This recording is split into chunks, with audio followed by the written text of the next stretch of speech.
Hi dear friends, welcome to this video lecture. और आज के इस वीडियो लेक्चर में हम कुछ इम्पॉर्टेंट पॉइंट्स पे डिस्कस करेंगे और सब्जेक्ट हिस्ट्री से रिलेटेड। इस तरह के क्वेश्चंस हमारे दैनिक जो भी वनडे एग्ज़ाम होते हैं आते रहते हैं, और हमें ये जानना बहुत ज़रूरी है कि हमें किस तरह के क्वेश्चंस को तैयार करके रेलवे या अन्य सभी एग्ज़ामों में जाना चाहिए। पीसीएस के लेवल के एग्ज़ाम्स को क्वेश्चन को अगर हम नज़रअंदाज करें, ना देखें तो ठीक है, क्योंकि हमसे वनडे एग्ज़ामों में टू दी पॉइंट क्वेश्चंस पूछता है और टू दी पॉइंट हमें आंसर हमें पता होना चाहिए। उसी कड़ी में हमने हिस्ट्री के कुछ इंपॉर्टेंट पॉइंट्स की आज स्टार्टिंग की है और उससे रिलेटेड हम कुछ पॉइंट्स अपने स्क्रीन पे देख रहे होंगे। स्वदेश बंधु समिति ये किसकी है? स्वदेश बंधु समिति ये अश्विनी कुमार दत्त जी की है, स्वदेश बंधु समिति। नेक्स्ट पॉइंट है national council of education. National council of education का इस्टेब्लिशमेंट कब हुआ था, ये इसकी डेट हमें याद होनी चाहिए। ठीक है, तो नेशनल काउंसिल ऑफ एजुकेशन का date of year of establishment कब था? 15 अगस्त 1906। ये याद रखेंगे कि नेशनल काउंसिल ऑफ एजुकेशन का जो हमारा ईयर ऑफ एस्टेब्लिशमेंट था वो था 15 अगस्त 1906।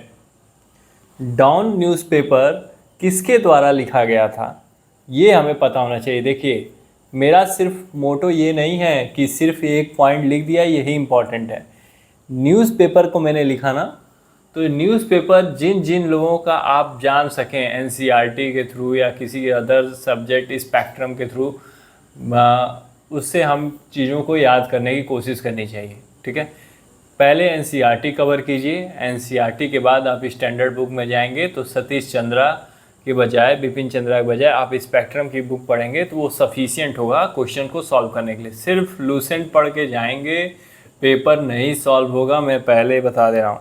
लूसेंट पढ़ने से पेपर नहीं निकलने वाला, हमको स्टैंडर्ड बुक्स पढ़ना पड़ेगा। चाहे कोई कितना भी समझा ले, मैं पढ़ाता हूँ वही आता है भैया। मैं भी जो बोल रहा हूँ वो मत मानना कि यही आएगा, मगर हाँ मैं ये ज़रूर बता रहा हूँ कि पेपर इसी तरह सेट होता है। डॉन न्यूज़पेपर किसने लिखा है, तो ये चीज़ हमको पता होनी चाहिए कि डॉन न्यूज़पेपर सतीश चंद्र मुखर्जी ने लिखा।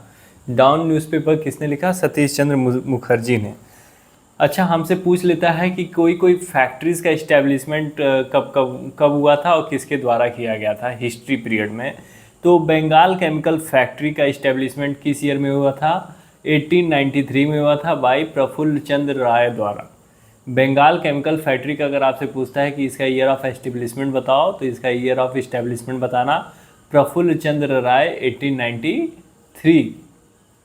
अच्छा, अमर सोनार बांग्ला किसने लिखा था?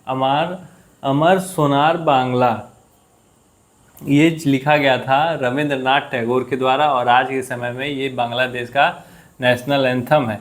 अमर सोनार बांग्ला रिटन बाय रविंद्रनाथ टैगोर।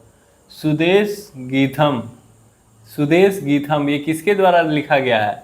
सुब्रमण्यम भारती। सुदेश गीतम किसके द्वारा लिखा गया है? सुब्रमण्यम भारती। सुदेश गीतम ये किसके द्वारा लिखा गया है?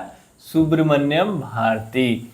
मॉडले मिंटो रिफॉर्म का पॉइंट 7 को देखेंगे। मॉडले मिंटो रिफॉर्म एक इम्पॉर्टेंट टॉपिक है, इससे क्वेश्चन पीसीएस लेवल तक में भी पूछ लेता है। तो आइए हम इसको याद करें। प्रीवियस ईयर क्वेश्चन में एक क्वेश्चन पूछा हुआ है कि मॉडले मिंटो रिफॉर्म को और हम किस नाम से जानते हैं। My friends, Morley Minto reform को हम इंडियन काउंसिल एक्ट ऑफ 1919 के भी नाम से जानते हैं।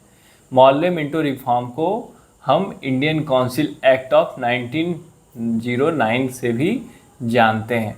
तो ये कुछ हिस्ट्री के इंपॉर्टेंट पॉइंट्स हैं। इससे मिलते जुलते और भी अदर पॉइंट्स पे हम डिस्कस करेंगे।